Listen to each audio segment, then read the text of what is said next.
एक दफा का जिक्र है। सरसब्ज पहाड़ियों से घरी हुई एक छोटी सी बस्ती में दो बहन भाई रहते थे, राफी और आयशा। राफी, बड़ा भाई, अपनी चालाकी के लिए मशहूर था, मगर वो अक्सर अपनी चालाकी को शरारतों के लिए इस्तेमाल करता था।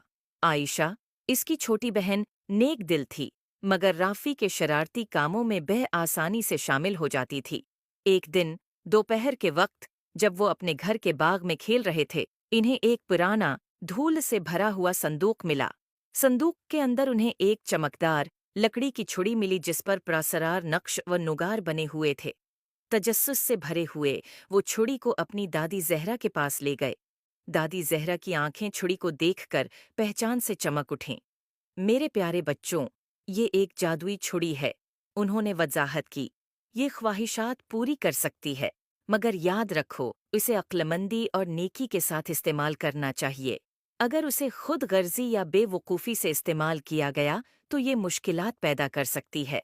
जो दादी जहरा की वार्निंग को नज़रअंदाज करते हुए राफी ने फौरन एक बड़ी मिठाई के ढेर की ख्वाहिश की।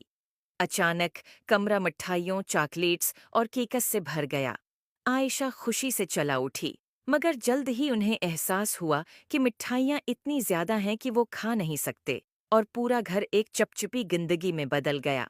जिंदगी की परवाह किए बगैर राफी ने दूसरी ख्वाहिश की। इस बार इसने एक सुनहरी साइकिल की ख्वाहिश की। एक चमकदार सुनहरी साइकिल जाहिर हुई, मगर ये इतनी भारी थी कि चलाने में मुश्किल थी, और जैसे ही राफी ने उसे चलाने की कोशिश की, वो टूट गई। मायूस होकर इसने एक के बाद एक ख्वाहिश करना जारी रखा। हर एक ख्वाहिश का नतीजा किसी न किसी मुसीबत में निकला। आयशा, जो ये सब देख रही थी, इसे दादी जहरा की बातें याद आईं। इसने नरमी से राफी से छुड़ी ले ली और कहा, चलो इसे अक्लमंदी से इस्तेमाल करने की कोशिश करें। राफी, शायद हमें ऐसी चीज की ख्वाहिश करनी चाहिए जो दूसरों की मदद करे। राफी ने हचकचाते हुए इत्तेफाक किया। आयशा ने अपनी आंखें बंद कीं और बस्ती के खशक कनवे को ताज़ा, साफ पानी से भरने की ख्वाहिश की। जादुई छुड़ी रोशन हो गई, और जब वो कनवे की तरफ दौड़े तो उन्हें कनवा चमकते हुए पानी से भरा हुआ मिला।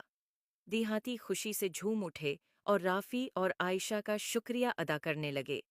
उन्होंने जो खुशी बस्ती को पहुंचाई, उसको देखकर राफी ने जादुई छुड़ी की हकीकी ताकत को समझा। इसने अपनी पछली बेवकूफ़ियों के लिए आयशा और दादी जहरा से माजरत की। इस दिन के बाद राफी और आयशा ने जादुई छुड़ी को सिर्फ नेक कामों के लिए इस्तेमाल किया, जिससे उनकी बस्ती खुशहाल हो गई।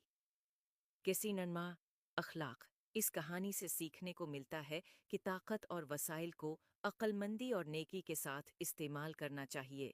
खुद गर्जी या बेवकूफ़ाना अमल मुसीबत ला सकते हैं, मगर जब उन्हें दूसरों की मदद के लिए इस्तेमाल किया जाए तो वो खुशी और खुशहाली ला सकते हैं। उम्मीद है आपको स्टोरी पसंद आई होगी। Thanks for watching.